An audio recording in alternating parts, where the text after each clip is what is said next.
goodness! Putek, sobrang close nun. And we are back with another video. For today, pupunta tayo ng San Pedro, Laguna para bisitahin ang Lafay Home and Country Garden. So dito kasi kami kinasal, tapos interested ako mag-inquire, i-check yung place. Check ko lang kung okay rin siya para sa mga birthday ng baby. Tapos short ride na rin. At kitang-kita nyo naman, nandito pa rin yung mga side bags natin na dapat dadali natin sa LU. Tinamad na ako tanggalin kasi nakatali-tali rin yan. Pero pakita ko na rin ng mabilisan lang. Naglagay pa ako ng gamit para lang mag-balance. May mga nagtatanong din kasi kung okay ba tong bag na to. So ang tatak na to ay Moto Wolf 2,400 or 2,500 lang. Dalawa na. So 30 liters, 30 liters. Recommended, highly recommended. Maganda siya lalo na kung yung long ride mo hindi ka sure. So ayaw mo naman sumabak agad sa mga mamahaling side bag, diba? So pakita ko lang yung loob. Yan, ganyan yung pagkakatupi niya para waterproof kahit maulanan. Ito, Moto Wolf talaga nakalagay dyan, pero tinakpan ko lang ng Yamaha, tapos caution yung kabila. Ayan, ganyan lang siya, sobrang luwag oh. Mataas yung itsura niya kasi nung pumunta tayo sa Mindoro, sumayad. So ito, may butas na siya. Try ko na lang siguro i-zoom. Ayan, butas na siya. Tumama sa gulong. So ngayon yung kriga natin, imbis na nandito sa taas, pinapang-patong ko na lang siya. Wala nga laman yan, ito walya lang. So at least ngayon kahit umupo tayo, mabigat yung dala natin, sobrang layo niya sa gulong, di na tayo mag-iisip. Nako, ngayon pa dumilim.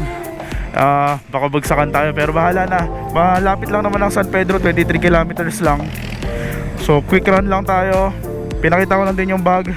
Let's go, let's go. Cold start.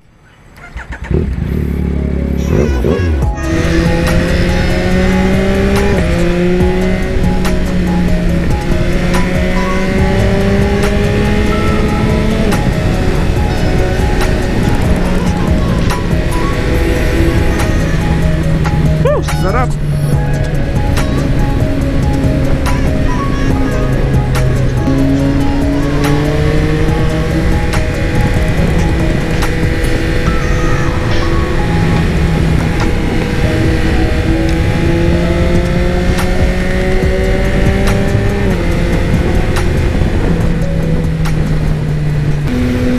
Try nga natin magstay sa third gear lang, or siguro fourth sagad kapag sobrang ingay na.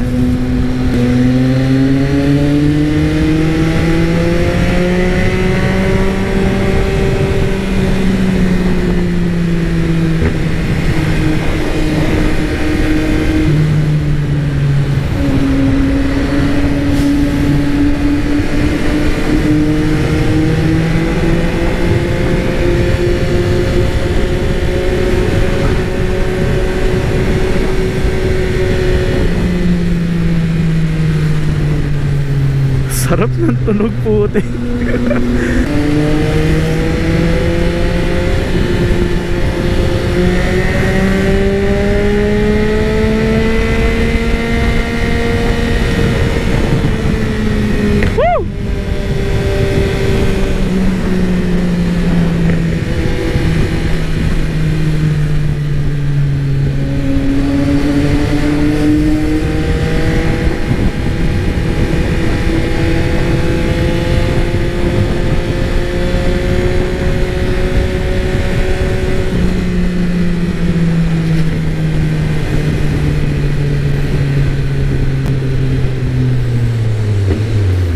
Woo! My goodness! Ano nangyari? Nagkaipitan sila.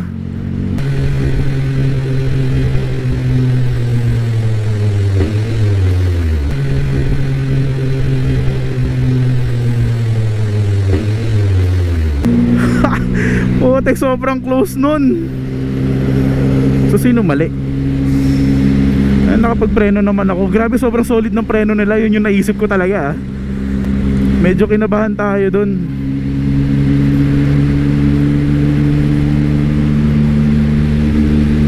So yun yung mali sa kanila. Actually pag ganun, mas nakakatakot yung nasa likod natin eh. Tayo nakapagpreno tayo, buti na lang.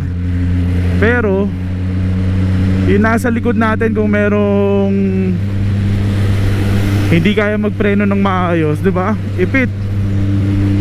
Wala yung episode natin ngayon. In memories na lang. Ito yung truck kanina eh. Parang nakaluwa na kasi yung nguso niya ng konti. Pero siguro yung Fortuner sa harap hindi nakita na mag-merge siya. Tapos bandang huli, hindi pa rin niya pinagbigyan eh, no? Tumuloy siya. Ganun ba yung nangyari? Grabe, sobrang close nun. Wala na, takbon takot. De, joke lang.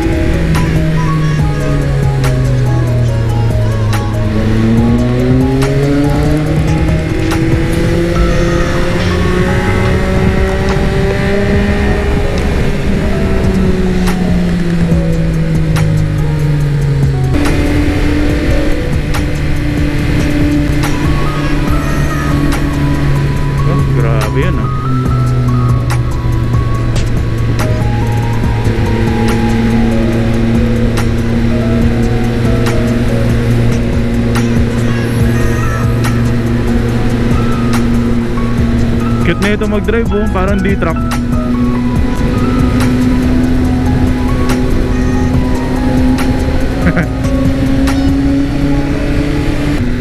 Actually sa ride natin na to, gusto ko rin talaga i-try itong side bag. Although nagamit ko naman na to, gusto ko lang ulit siya subukan kung okay yung gantong pagkakatali at saka yung sinabit yung tripod. So kanina ko nakita nyo meron akong tripod na nakasabit. Kaya kung makikita nyo nagdadala na ako ng tripod para kapag may maganda tayo napuntahan, makapag picture tayo na maayos. San Pedro. Kanina muntik na natin makita si San Pedro eh. Gusto ko pumunta ng San Pedro, hindi ko gusto makita. Aga pa. Sarap sa tenga ng ano, nasa third gear lang. Yung ba yung tinatawag nilang screamer kapag ganun yung tunog. Sobrang solid. Nakakawa lang ako kasi syempre parang umiiyak na siya eh. Tsaka syempre ano rin yung gasolina. Naka-exit na tayo kaso nawalan tayo ng battery. So nagpalit lang muna tayo saglit. Huling punta ko dito sa exit na to parang mga 5 years ago. Shakey's lang to eh. Ngayon Casa de San Antonio na. Bago na. Alam ko medyo random tong pupuntahan natin, pero kung looking kayo sa events place at lalo na sa mga pangkasal, sobrang solid na ito. Swerte namin na nakita namin to nun eh. Ewan ko lang kung ano yung price ngayon, kasi dito kami nagstay. Hindi rin bukas yan nung time na yon. Nag under the table, parang medyo under the table lang kami para hayaan nila kami kasi di pa sila nag-open. Wala kami mapagstayan. Oops, ayoko daanan yan. Grabe no, talagang puro patsi na lang ginagawa sa lugar natin. Hindi na inaayos. Hindi ko lang alam kung makakapag-vlog tayo sa loob, kasi ayoko naman magmukhang pumunta lang doon para mag-vlog. Gusto ko rin kasi talaga silipin. 5 years ago, parang 260k all in for 100 packs. Tapos kung gusto mo pagandahin, additional flowers at saka kung ano-ano man, nasa sayo na yon. Kasama na yung mga ano doon ha, bulaklak sa mga kasal. Kung ano-ano na pinopromote ko dito sa channel natin.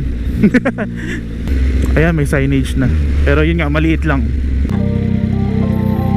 Wow. Okay. Tara, ikot muna tayo. Sobrang solid talaga. Sobrang dami natin dala. Pwede na nga tayo dumiretso ng Elio kung gugustuhin lang natin eh. Baka di na ako masyadong makapag-vlog kasi nahihiya ako. Pero pakita ko na lang yung buong place din. Maganda dito.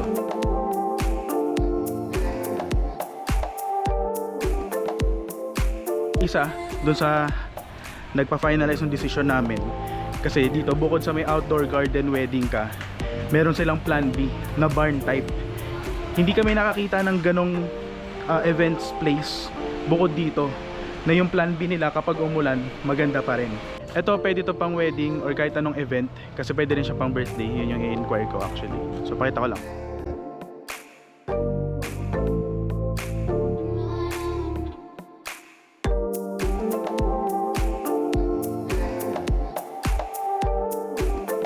Ulitin ko lang, kung ang ang plan A nyo yung garden, sobrang solid na. Tapos ito yung plan B nyo, wala talagang mawawala sa inyo, rain or shine.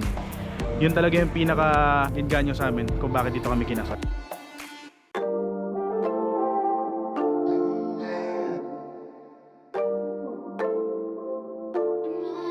Okay, so tapos na tayo mag-inquire. Pakita ko sa inyo yung price na binigay nila sa akin para sa birthday and wedding.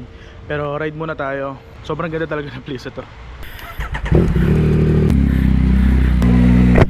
Dito ata banda yung entrance nung i-open nila ng coffee shop. Ayan oh. Alam nyo kapag nag-open yan, medyo malapit tapos coffee ride, tambike. Nakakatuwa yung place, sobrang ganda talaga. So ngayon pabalik tayo ng Metro Manila. Pero bago natin matapusin yung vlog, gusto ko lang ipakita sa inyo kung ano yung price nila sa birthday, kasi yun yung in-inquire ko. So yung birthday package nila ay eto, pakita ko sa screen. So yan, 180,000 pero included na dyan lahat. Wala ka nang ibang hahanapin pa unless gusto mo mag-add ng mga inflatable ganon, na meron silang corkage fee 1,000 ata, kasi tinanong ko yun eh, paano kapag nagpasok ng inflatable. Tapos sa food medyo mahal yung core gauge nila, 5,000. Hindi per food yun as in kapag gusto mo lang magpasok basta 5k, tapos yun na yun. Tapos ang included pala dyan yung big barn. Sa labas naman ng big barn meron pa yung parang pa-garden sa labas kung saan nilalagay yung cocktail tables. So malaki-laki na rin, 100 packs, puro ganun yung package nila. So yun lang, baka kasi may interested sa inyo. At pagdating naman sa wedding, tinanong ko lang pero hindi ako nakakuha ng papel eh, kasi na-curious lang ako. Since nung panahon ko nga kala mo sobrang tagal na eh. Since nung sa amin parang 260k all in. So ngayon all in pa rin naman sila, pero ang presyo na ay 380,000. For me, goods pa rin yun kung magpapakasal ka sa panahon na to. So ito lahat nandun na, yung food and all, except yung photographer at saka videographer. And lastly, ulitin ko lang, pero ito talaga yung pinaka best part dyan sa Lafay. Umulan o umaraw, maganda yung pagpapakasalan nyo, kasi yun mismo yung nangyari sa amin eh. Naka-arrange na yung itsura nung sa garden, pero tanghali, umulan, parang 2 PM, kailangan na ikasal. So pinag-decide na kami na kung ililipat daw ba doon sa big barn, at nilipat sa big barn. At maganda pa rin yung resulta. Kasi madalas sa mga Christian wedding, tapos na pupunta sa garden wedding, mag-hire ka na ang king tent ata tawag doon. Basta yung mga malalaking tent na hindi mo sure kung magagamit mo pero babayaran mo na. Tapos hindi rin naman siya ganun ka aesthetic, although overall okay naman. So yun lang, pre-promote ko lang yung Lafay. Hindi naman tayo sponsored yan, pero one of the best places na pinuntahan natin. Diyan kami kinasal, diyan din kinasal yung kaibigan ko. At marami naman nagandahan sa place.